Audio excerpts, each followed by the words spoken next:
Hi, Lisa Wheeler here. Happy New Year. And I want to talk to you about this new course that Kris and I are teaching about the physiology of consciousness. So, this course was inspired by my own personal work with Dr. Joe Dispenza, who does a lot of research into trying to understand how the body can spontaneously heal itself. And he personally had the experience of that himself as a young man. He had a very serious accident and basically, against the advice of four surgeons, healed himself basically using imagery and meditation. And when he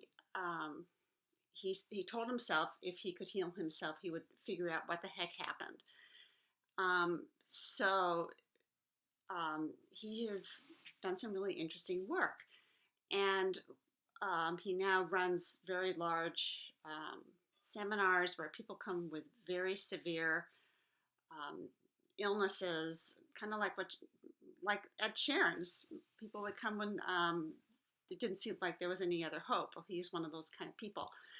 So he's done a lot of research, and you can certainly listen to him online. He's written a lot of books, one called Becoming Supernatural, where he really delves into um, what happens to what happens in the brain, does a lot of brainwave studies, and understanding the physiology, basically, of consciousness, what happens. So that's a lot of what inspired this.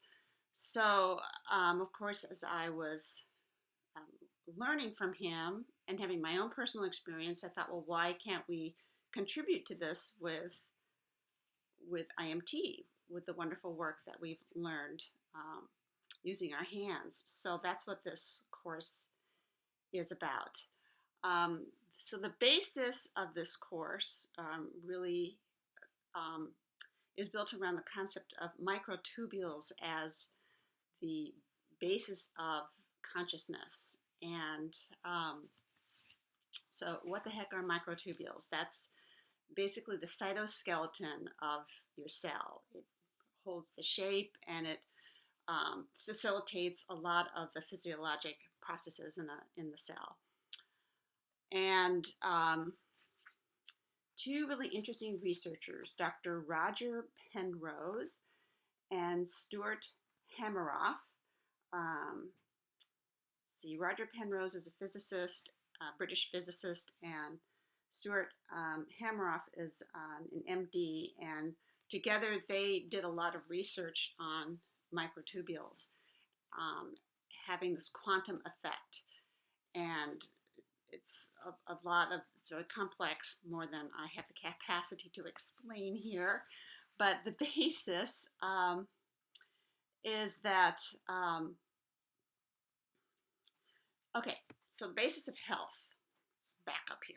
The basis of health is that when you're in a state of dis-ease or not in a healthy state, you're in a state of chaos, that the system is kind of going a lot of different directions. And when you come into a state of incredible organization, or what's called coherence, that is a state of health.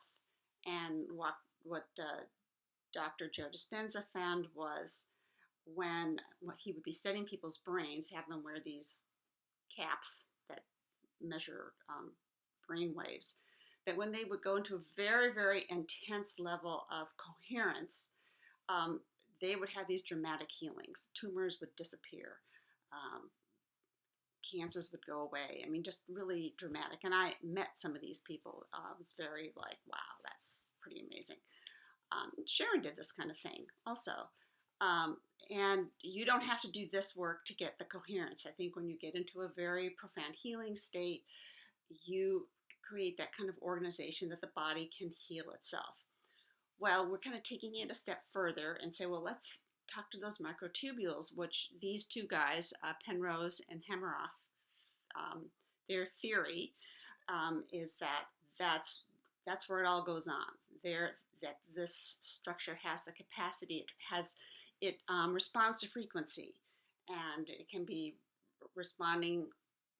It's like it's listening to a radio frequency, and when you get that frequency, which I think we do with our hands, we kind of offer a frequency of coherence and healing, that you get all these the entire system resonating at this very high, elevated, higher consciousness of frequency, and that's where healing occurs.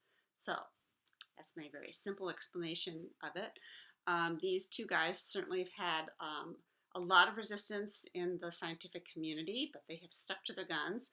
I'm including two very short videos about of each of them talking, because I think it'd be interesting for you to hear kind of the source.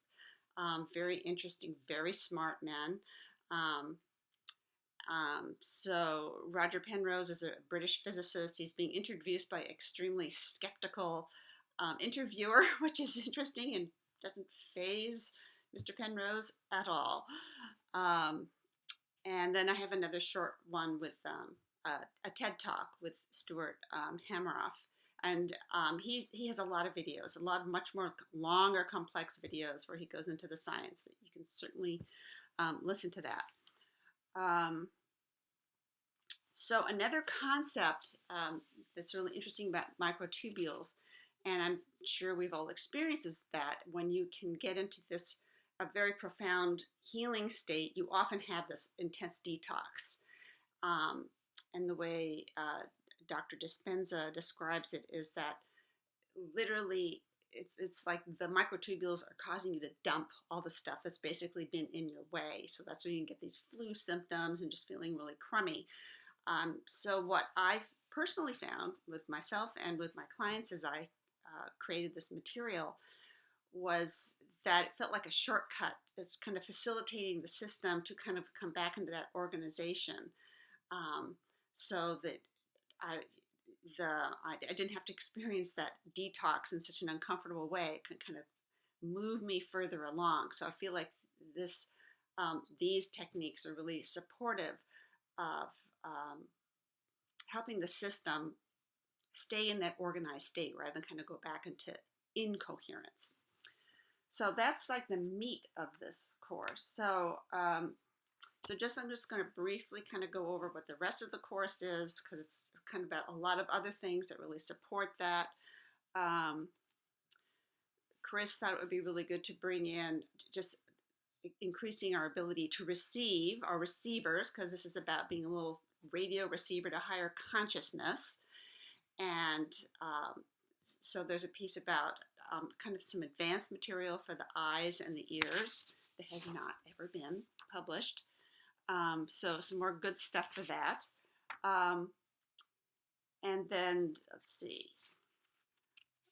What else do we have?